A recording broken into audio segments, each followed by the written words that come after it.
say. You don't say. Huh. He didn't say. Anyway, what are we going to be talking about today? All right, we have a rare case of something actually working. This is what we're going to specifically be talking about is head gasket sealers. I got a lot to say on this topic, and I'm sorry, but you're here and you're just going to have to hear it. I will say that in general, any product that promises these magical results is almost always bullshit. Almost always. Your penis is not going to be twice as big. You are not going to lose 30 pounds with the one pill. There is no magic oil additive that's going to make your engine go to 1,000,000 miles and get you 40 miles to the gallon. If there was, it'd be in everything and we'd already know about it. So I'm always skeptical of the claims of any of these additives, which I lump under the category of snake oil.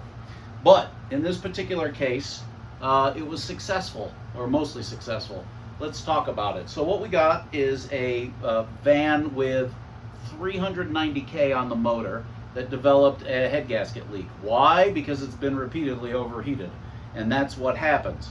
Now, you'll go to the store or online, or you'll see an ad, or Scotty Kilmer will promise you some bullshit that doesn't materialize that says, oh, this snake oil seals head gaskets and works great. Well, how do they work? Well, they're like cements or glues.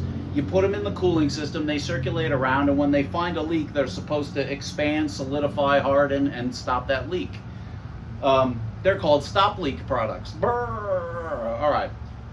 Why wouldn't you want to use such a thing? Well, in theory, that stop leak is going to go everywhere in the cooling system, and it's going to plug up all kinds of stuff, mostly the heater core.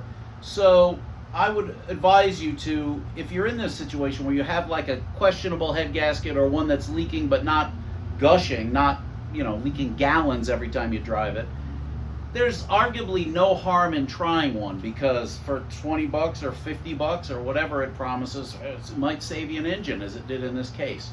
But I have never seen one work until now. I got to be honest with you. And that goes for anything with a stop leak product in it. Power steering stop leak, cooling system stop leak, oil, anything. It just doesn't generally work.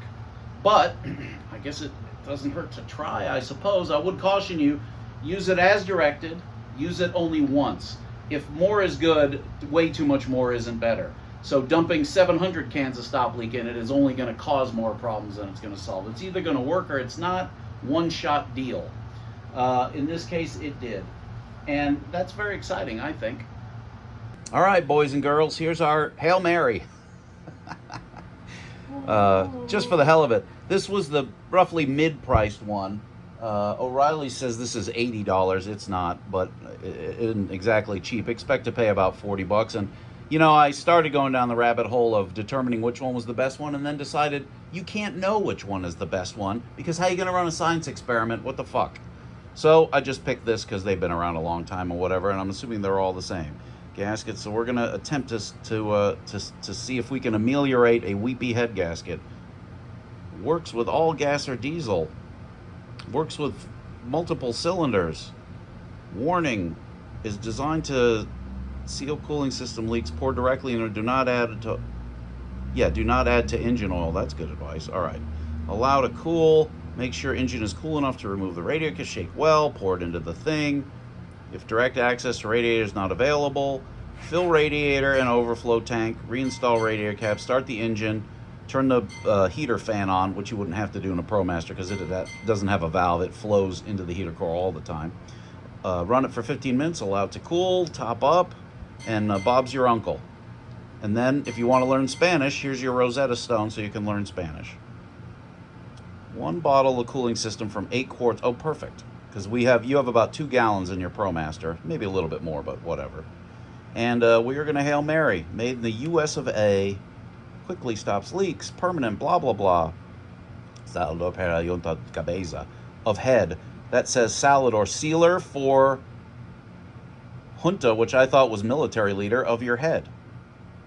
That we have enough of the symptoms to declare it has a blown head gasket without me having to go into that cylinder with a camera or doing any other kind of test. We got steam out the thing. When it sits, not when it's running, but when it sits, the level would drop. If it would sit overnight, it would drop, and that's because there's still pressure in the bottle, but there's no pressure in the cylinder, so the pressure pushes the coolant into the cylinder. If I were to take that plug out, I'd probably find that the inside of that cylinder is shiny, it looks washed, or it looks like it's been steam cleaned, at least compared to the other cylinders, more so than not. But in concert with that smoke coming out, because that's coolant being burned, that's what you got. All right, so we use my little vacuum pump to empty the thing. This says, shake carefully. I'm good at this motion. You know. What motion was that? Yeah. Who's the victim if it doesn't work? Actually, I should take this moment to explain that why you wouldn't want to use any kind of sealer product, a bars leak, a stop leak, for radiators, any of this crap, is that it is a glue essentially. I mean, it's gonna clog up the system. In theory, and it would clog up the radiator and prevent liquid flow. In practice, the radiator fin area is big enough where it wouldn't do that so much. But what you wouldn't want to do is overuse and clog up your heater core, because getting the heater core in and out of all vehicles pretty much, and this vehicle too, is a fairly major piece of surgery, although it's possible there's a way to do it. But it smells like parts of my body. It looks like a milkshake. It's a Slim Fast thing. Rather soupy here. Kind of fun. Sort of digging it. Yeah, see how it's thick? That's how this shit works. By the way, I read this one's compatible with all the various types of coolant, or it isn't. I mean, and we're no further distant from where we were.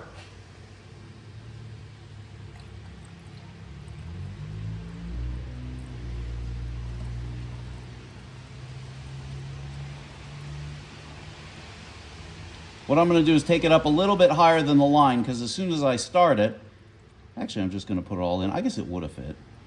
Oh look, that's one of the symptoms of a blown head gasket. Oh yeah, that'll do it. That is burning coolant water.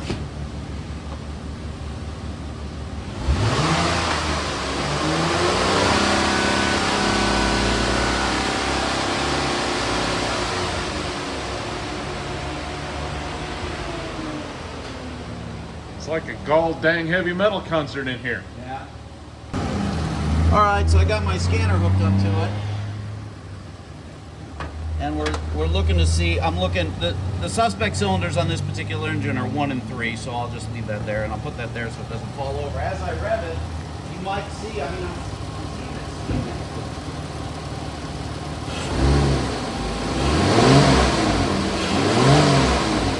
It's still putting out. Right. Well, No. now it's not though. Point back there.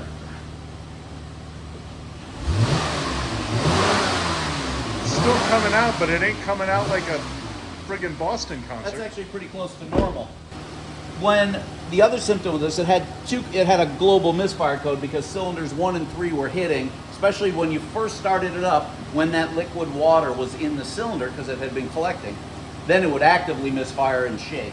Right now, it doesn't have it's not showing any misfires, which makes sense. It's running smooth because it's gotten hot enough where even if the water leaks in, it's going to burn. Or you could also, in many cases, the pressure inside the cylinder is going to then push out, because there's more pressure in the cylinder than the 16 pounds in the bottle. And that's when you would see evidence of exhaust in the bottle, or you would stick your nose in there and smell exhaust in the bottle, or use that CO2 tester or whatever you got to do.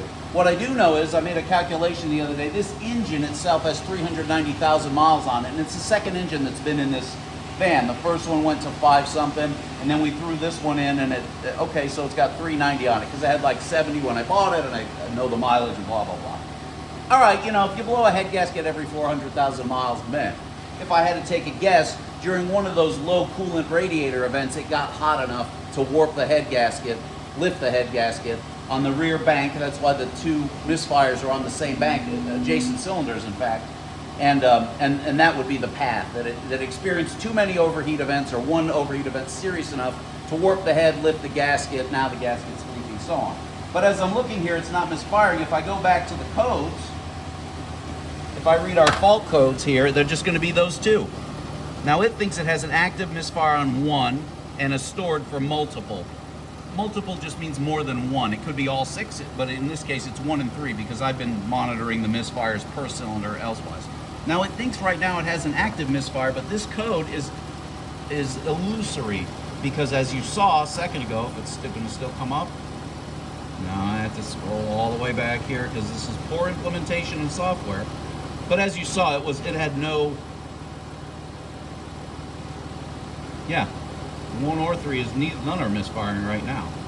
So this code, if I were to shut it off, clear the code, this code would be gone for the time being. Although that's an interesting thing, let's do that. I'm going to shut the engine off so I can clear the code, because you can't clear code while an engine is running. Clear codes. No DDCs, let's read it again. No diagnostic trouble codes.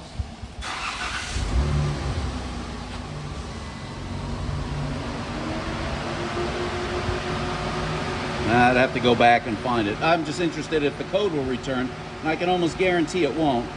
Although, look how much steam it's putting out now. You would think it would. No, not yet. All right. Well then, there'll be more here in a second. The instructions say to let this cool down for 15 minutes and let that shit do its work. I can see it's still drinking coolant, but let's go ahead and put it outside and let it sit for 15 minutes and start it back up again. Well, we followed the instructions, let it sit. It didn't move. Started right up. No misfires. No smoke. Fun. I'm not prepared to claim victory yet, but man, let it sit. Engine is smooth as a baby's buttocks. Wet, but smooth. No steam, no code, not even a pending code. We're going to send this van tonight to Fort Wayne and back. So that's, we'll come back tomorrow. That's 260, so that's 520 miles round trip. Fuck me in the goat ass. If it works, it works. So I didn't get any video of the, this thing in action or whatever, but the sum of the story is after I made that last segment, the thing went to Indianapolis and went back. It went to Erie, PA and back. It's currently, as we speak, in DC on part of a rather longer trip. So we're talking at least 1,000, 1,500 miles or something like that. And it appears to be holding. Now, will it hold forever? I don't know. Will it, is it a catch-all that solves everything? I don't know. I suppose the final takeaway is that sometimes you get lucky. And for all your foibles and your evil do, occasionally karma rewards you and you just kind of get lucky. I suppose if you think about it, 49% of the time you get lucky anyway, so maybe we're chalking it up to the wrong thing. But it appears to have worked in this case. Okay, well, that's it for that one. As you know, the channel is nothing but Promaster stuff, and that's why it's called Promasters Only. Like, subscribe, jump around, watch them all, live it up. Tricks, jokes, fun, and fool your friends. All right, well, we'll see you later. Bye. Love you. All right, kids, look at this. This is clearly the greatest thing ever. Ever. Ever. Uh-huh. Ooh. Uh-huh. Ooh. Uh-huh.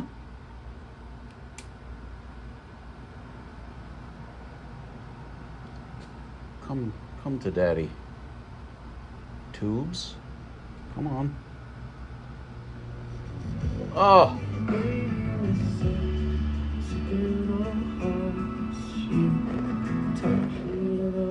Oh. But wait, there's more. Ah. Oh. Oh.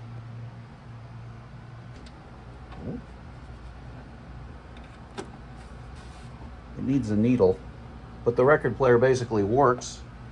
Oh. Oh. Look. Oh. Oh. Oh, that's just the best. Everything should be that.